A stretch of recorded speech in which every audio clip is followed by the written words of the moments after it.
Welcome students. We are back with another lesson.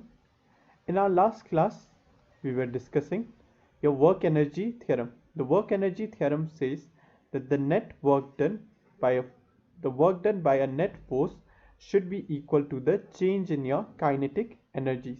Fine. Based on this equation, let's solve a numerical which has been asked in the year 2018. This is your question number 27 from your 2018. Fine, and this carried 3 marks. So let's read the question. The relation between the displacement x and the time t of the particle moving under a constant force is given as t equals to root x plus 3, where x is measured in meter and t is measured in seconds. Determine the displacement of the particle at any instant when the velocity is 0. Second one, work done by the force in the first 6 seconds. Fine. So in this question, they have given you a relation between the displacement and time. This is the relation. Fine. Now, after this, they have asked you to calculate the displacement of the particle when the velocity is 0. Fine. So let's solve the first one. Let us find out the displacement of the particle when the velocity is 0. But before this, let us simplify this expression. Fine, so this is your expression. Now from this expression, let us write this expression in terms of time, okay, not in terms of displacement. For this, what we'll do, let us send this 3 to the other side of the equation. Fine. So now next we will remove this square root. To remove this square root, let us square on both sides of this expression. So if I square out both sides, I can write t minus 3 whole thing square equals to x. So this is my displacement time relation. Now we will use this displacement time relation to solve our first part. Now if you look at the first part, you have to find out the displacement when the velocity is 0. Fine. For this, you need an expression between the velocity and the displacement. But we know the expression between the displacement and your time. For this, what you have to do, first let us find out the expression for velocity. So we know velocity is defined as the rate of change of displacement, where this is the displacement expression. Let us substitute this expression here. Fine. Now let's derive this expression. Okay. To derive this expression, we will use this derivative formula. Okay. See, these are the derivative formula which I have already given. Okay. And this derivative topics you will discuss it in more details in your math subject. Okay. There will be a separate chapter for derivatives where you will derive this formula and you will solve numericals based on this formula. For now, we'll just use this formula to solve this question. Fine.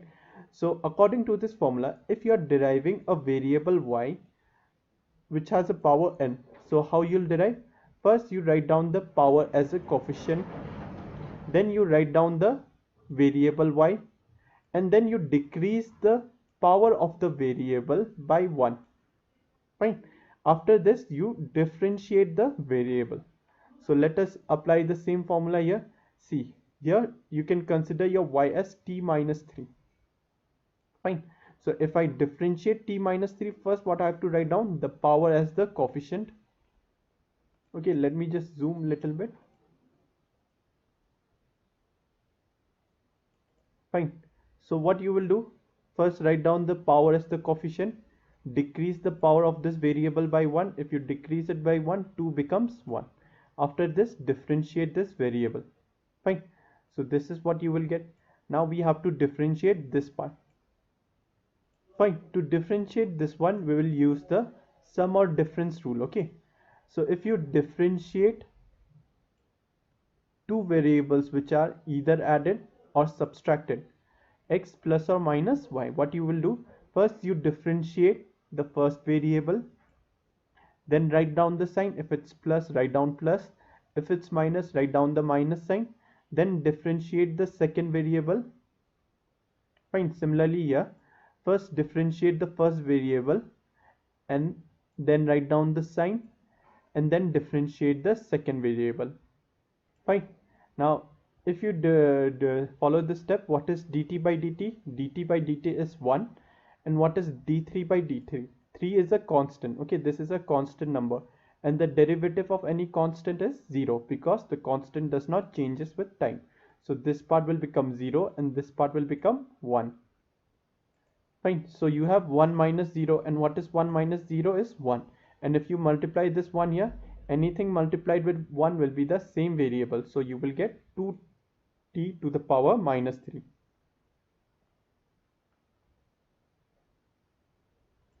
Fine.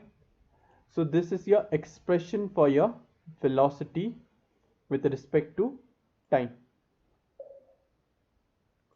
Fine. Now what we have to do is we have to find out the displacement when the velocity becomes 0. Okay. If you look in both the expression, there is a time in common. That means first we have to calculate this time. At what time the velocity will become 0, and then after calculating that time we will substitute that time here to calculate our displacement. Fine. So let's calculate our time. Fine. So when your velocity is 0, substitute 0 here, write down 2t to the power minus 3. Send this 2 to the other side. So I will have t to the power minus 3. Now let's send this minus 3 to the other side. My time equals to then 3 seconds. Fine. So when time equals to 3 seconds, what happens? The velocity will be 0. So what will be the displacement of the particle at time t equals to 3 seconds? For this, we will substitute the time t equals to 3 in this expression. So if you substitute 3 in this expression, what happens? This will become 3 minus 3. 3 minus 3 is 0. That means the displacement of the particle is 0. So at time t equals to 3 seconds, the particle is at 0 position. It has not moved. And what is the velocity? The velocity is also 0. So the displacement of the particle at the instant when the velocity is 0 is also 0. Fine. Fine. Therefore, I can write the conclusion. At time t equals to 3 seconds, the displacement of the particle is 0 and the velocity of the particle is 0 meter per second. That means the speed of the particle is 0 meter per second. Fine. Next, we will calculate the work done by the force in time t equals to first 6 seconds. So that means if you are considering the time from 3 seconds, so or let us consider the time from t equals to 0 seconds. Okay, from t equals to 0 seconds to t equals to 6 seconds, how much work has been done?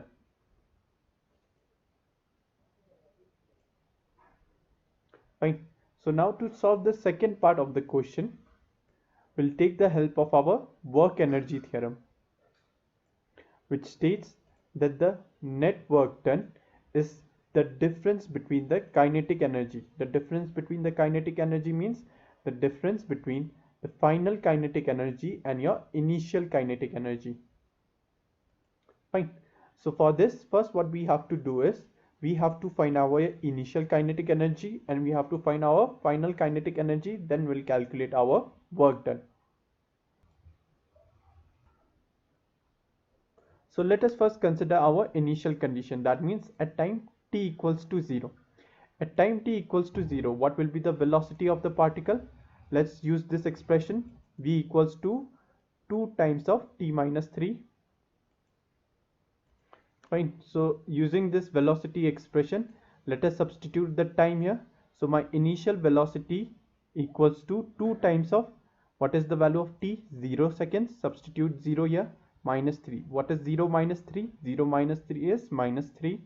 Minus 3 multiplied by 2 is minus 6. Okay, so my initial velocity is minus 6 meter per second. Okay, this minus sign just shows that if you are considering the positive direction like this, the particle is moving in the opposite direction with a velocity 6 meter per second. Fine. So this is my initial condition. We have to calculate the work done after 6 seconds. So what will happen at t equals to 6 seconds? Fine. For that, again use this expression for velocity, twice of t minus 3. Substitute the value of 6 here. 6 minus 3 will be 3. 3 multiplied by 2 will be 6. So in this case, what you will notice is that the particle will be moving in the forward direction with a velocity of how much? 6 meter per second. So at t equals to 0, the particle was moving in the opposite direction with 6 meter per second. After 6 seconds, what will happen? The particle will move in the forward direction with velocity 6 meter per second. Okay, the magnitude is same, only the direction, the sign is different. Okay, so next we will calculate our initial kinetic energy. Initial kinetic energy is defined as half of mv square, where m is the mass of the particle and v is the velocity of the particle. In this case, how much is the initial velocity? -6. So substitute this -6 here. It will become -6 square, and -6 square is how much? 36. So it will become 36 times the mass of the particle. Okay, look here, this is not m meter. This m corresponds to the mass here. So how much is the kinetic energy? It will be 36 by 2. That is 18 2s are 36. 18 times the mass of the particle, and its unit is joules. Fine. Look here, the negative sign will get cancelled. Why? Because of this square. What will be -6 times -6? It will be +36. That's why the answer will be in positive value. Similarly, let's calculate the final kinetic energy. Again, use the same formula, half mv square. Substitute this 6 here. It will become 6 square. 6 square will become 36. 36 divided by 2 will be 18. So it will be again 18m. So again, the final kinetic energy of the system is again 18 times the mass of the particle, joules. Fine. So according to your work energy theorem, the net work done by the system will be the final kinetic energy minus your initial kinetic energy. So the final kinetic energy is 18 times the mass of the particle, 18 times the mass of the particle, and your initial kinetic energy is again 18 times the mass of the particle. So 18 and this terms will get cancelled. So the net work done is how much? 0. Fine. So what is the net work done in the first 6 seconds? 0. That means no work has been done by the particle. Okay. So from here we come to another very important concept. Okay. According to this concept, what happens? Suppose at time t equals to 0. At time t equals to 0, the particle was moving with 6 meter per second. Okay. Suppose let us, if you consider this one as positive x direction, then the particle is moving in the opposite direction. So this will be -6 seconds, 6 meter per second. Okay. And how much displacement it will cover can be found out by this expression. Okay. So let us substitute 0 here. At time t equals to 0 seconds, so it will be -3. -3 whole thing square will become 9. So at time t equals to 0 second, the particle is at 9 meter and it is traveling at a velocity of 6 meter per second in this opposite direction. Fine. So what happens? The particle moves and it reaches to a some position at time t equals to 6 seconds. Okay. Now again, this position can be found out by using this expression, x equals to t minus 3. That means time is how much? 6. 6 minus 3 is how much? 3. So this will be 6 minus 3 is 3. 3 times square will be 9. So the displacement is how much? 9 meters. That means if it starts from 9 meters, it will travel 9 units. Okay. 1 unit, 2 unit, 3 unit, 4 unit, 5 unit, 6 unit, 7 unit, 8 unit, 9 units. Fine. That means if it starts from 9 meters, it will reach at let us say 0. Okay, suppose there are 9 units here. So 1 unit, 2 unit, 3 unit, 4 unit, 5 unit, 6 unit, 7 unit, 8 unit, 9 unit. So 9, 8, 7, 6, 5, 4, 3, 2, 1, 0. So after time t equals to 6 seconds, the particle will reach at the origin. Fine. Now after t equals to 6 seconds, what happens? The velocity changes. Now the velocity of the particle becomes how much? 6 meter per second. So now what will happen? The particle will start to move in the forward direction. Fine. So again it will start to move with a velocity of how much? 6 meter per second. So it will again move. If you calculate after 6 seconds, it will again reach at a position 9 meters. That means it will again cover a distance of 9 units, 1 unit, 2 unit, 3 unit, 4 unit, 5 unit, 6 unit, 7 unit, 8 unit, 9 unit, and it will travel with a velocity of 6 meter. Fine. So from this example, what you saw is, suppose the particle started from here, it went this side and then it returned again this side. Fine. Or let us consider this one. If the particle was here, it started from this side and then again it will return to this position. So in such cases, where it comes back to its equilibrium state, okay, its steady state, it started from the same state, it finished also from the same state. In such state, what happens? The net work done by the system will be zero. The net work done by the system will be zero. Such type of systems are known, or such type of system are known as your conservative system, and the force which is applied on such system are known as your conservative force. Okay, so from here you just have to remember that whenever the work done is equals to zero, whenever the work done is zero, in such case what happens? Such system is known as your conservative system. Okay, for this conservative system, you can take the example of a spring. Consider this is your spring. Okay, initially the spring was here. What happens? You push the spring. Fine, you compress this spring. So you have done some work. Okay, you have applied some kinetic energy, which is your initial kinetic energy. After some time, what will happen? This spring will again expand, and then it will return back to its original position. So what happens? You applied some initial kinetic energy, the spring got compressed. When the spring got compressed, some of the energy is stored. This energy, what it does, it again restore the spring to back to its initial position. Fine. So this stored energy is known as your potential energy, which we will discuss in our next class.